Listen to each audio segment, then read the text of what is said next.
జాగి పరిశ్రమ పారిపోతుంది. ఏం తమ్ముళ్ళు, నిరుద్యోగంలో నెంబర్ 1 వచ్చేసాం. మీరు తెలివి లేనోళ్ళో, జగన్మోహన్ రెడ్డి ఉద్దేశం మీకు తెలివి లేదని ఒప్పుకుంటారా మీరు? అందుకే నేను చెప్తున్నా, జగన్మోహన్ రెడ్డి అబద్ధాలు చెప్పి మా ప్రజల చెవుల్లో పూలు పెట్టాలనుకుంటున్నావు.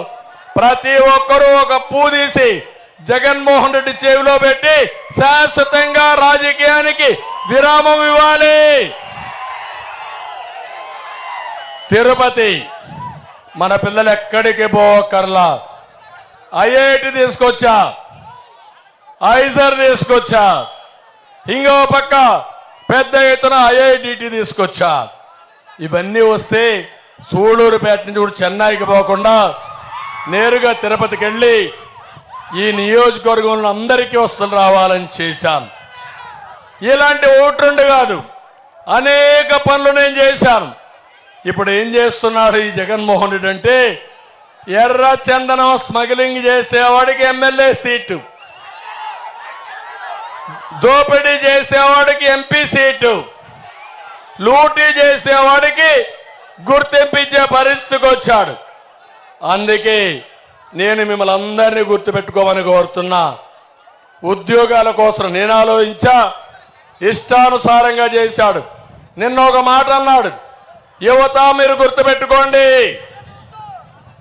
ఎన్నికల ముందు ఏం చెప్పాడు? జాబ్ క్యాలెండర్ చెప్పాడా లేదా? మీకు చెప్పాడా?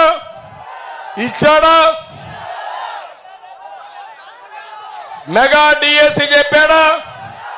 ఇచ్చాడా? ఇప్పటికి నిన్న అన్నాడు, నన్ను మీరేం చేశారని అడిగాడు. నేను చెప్తున్నా, జగన్మోహన్ రెడ్డి, సైకో జగన్మోహన్ రెడ్డి, నీకు తెలియదు. నువ్వు బచ్చాగా ఉన్నప్పుడు, గోళీలు ఆడుకుంటా ఉన్నప్పుడు నేను ముఖ్యమంత్రి అయ్యా. మీ నాన్న కంటే ముందే నేను ముఖ్యమంత్రి అయ్యా. ఒకసారి చరిత్ర తిరగరాయి.